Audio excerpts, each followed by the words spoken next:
An ancient asteroid impact may be to blame. For decades, scientists have been trying to understand why some rocks on the moon are strongly magnetized, even though the moon has no magnetic field today. Moon rocks brought to Earth during NASA's Apollo missions in the 1960s and 70s, as well as data from orbiting spacecraft, have shown that parts of the lunar surface, particularly on the far side, contain rocks with surprisingly strong magnetic signatures. New computer simulations suggest a massive asteroid impact billions of years ago may have briefly amplified the moon's old, weak magnetic field, leaving behind a magnetic imprint still detectable in lunar rocks. The majority of the strong magnetic fields that are measured by orbiting spacecraft can be explained by this process, especially on the far side of the moon. Isaac Narrett, a graduate student in the Massachusetts Institute of Technology's Department of Earth, Atmospheric and Planetary Sciences, who led the new study, said in a statement, "While the moon once had a weak magnetic field generated by a small molten core, the team's research suggests it likely wouldn't have been strong enough on its own to magnetize surface rocks. However, a massive asteroid impact may have changed that, at least briefly." Simulations by Narrett and his team show that a powerful impact, quite possibly the one that created the moon's massive Imbrium basin, would have vaporized surface material and created a cloud of superheated, electrically charged particles known as plasma. As the plasma enveloped the moon, much of it would have concentrated on the opposite side of the impact, temporarily amplifying the moon's magnetic field in that region. Rocks in the area could have captured this short-lived magnetic surge before the field faded away, according to the new study. The findings suggest the impact would have triggered seismic shockwaves that swept through the moon and converged on the far side. These waves likely jittered the electrons in nearby rocks, just as the magnetic field peaked, effectively locking in the field's orientation like a geological snapshot. The researchers estimate the entire sequence would have played out in less than an hour, but likely left behind a magnetic signature that's still detectable today. It's as if you throw a 52-card deck in the air in a magnetic field, and each card has a compass needle. Study co-author Benjamin Weiss, who is a professor of Earth and Planetary Sciences at MIT, said in the statement, "When the cards settle back to the ground, they do so in a new orientation. That's essentially the magnetization process." Future missions could put the team's theory to the test. The most strongly magnetized rocks lie near the moon's south pole, on the far side, an area that several international missions, including NASA's Artemis program, plan to explore in the coming years. If those rocks show signs of both shock and ancient magnetism, it could confirm that the moon's magnetic anomalies were due to a colossal asteroid impact. "There are large parts of lunar magnetism that are still unexplained," said Narrett. 50 years later, Apollo 17's moon samples are still revealing secrets about lunar volcanoes. Tiny glass beads formed in the fires of explosive volcanic eruptions on the moon and brought back to Earth by Apollo 17 reveal their secrets. Amazingly, the samples of material from the moon, retrieved by the Apollo missions, are still providing new insights more than 50 years later. In this case, how tiny glass beads that litter the lunar surface are telling us about the explosive volcanic plumes that formed them 3.3 to 3.6 billion years ago.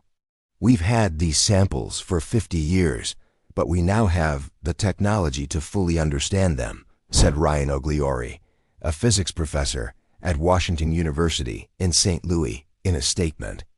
Many of these instruments would have been unimaginable when the beads were first collected.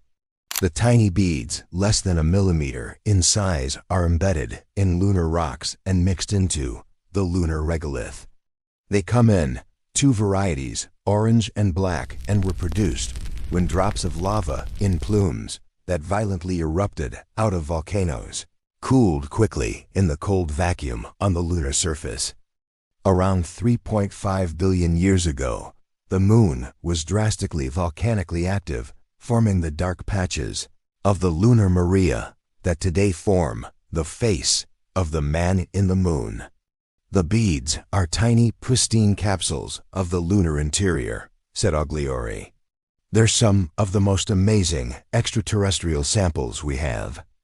Ogliori was part of a team led by Thomas Williams, Stephen Parman, and Alberto Sal of Brown University in Rhode Island, who deployed a variety of modern microscopic analysis techniques on the beads to learn more about the volcanic conditions in which the beads formed. The main instrument used was a NanoSIMS 50-ion microprobe at Washington University, which can perform spectrometry at the atomic scale, identifying elements and isotopes and probing nanoscale structure. To avoid the subject material being exposed to Earth's atmosphere and reacting with its oxygen, the ion beam cored into the samples, extracting the beads from within them and then taking care that the material was protected from our atmosphere. The samples were then subjected to a number of analysis techniques, including atom probe tomography, scanning-electron microscopy, and energy dispersive X-ray spectroscopy.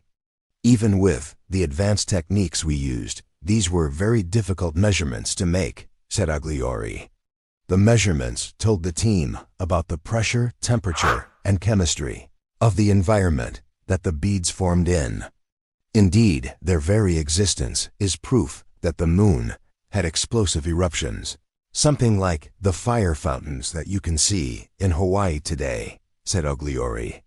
Yet the color, shape, and chemical composition of the lunar glass beads are quite unlike their terrestrial counterparts. The analysis showed that the glass beads are coated in a layer less than 100 nanometers thick, deposited on the beads as vapor condensed out of the volcanic clouds. As such, probing these nanolayers provides information about those volcanic clouds, from which we can learn more about lunar volcanism. The nanolayers on the surface of the beads are not smooth, but feature a number of shapes and inhomogeneities described as micromounds, lathes, plaques, and blebs. The micromounds in particular have a base that is richer in iron than their upper surfaces. This iron gradient is connected to how the pressure in the volcanic plume rapidly decreased in the brief time that it took for the micromounds in the nanolayer to be deposited. Both the black and orange beads studied in this analysis were recovered by the Apollo 17 mission in 1972, the only mission to fly with a specialist geologist, Harrison Schmitt, on board from the Taurus Littrow Valley in Mare Serenitatis. The black beads are abundant in zinc sulfide nanocrystals, and thermochemical modeling of these beads indicates that hydrogen and sulfur were the major elements in the volcanic gas plumes that formed them. Meanwhile, the orange beads lack notable quantities of zinc sulfide crystals. This suggests a change over time in the conditions of the volcanic eruption that produced the black and orange beads. It's like reading the journal of an ancient lunar volcanologist, said Ogliori. Although the findings are only a small detail in the grand scheme of things, they take us a step closer to understanding the volcanic conditions that formed the man in the moon and why that volcanism occurred in the first place.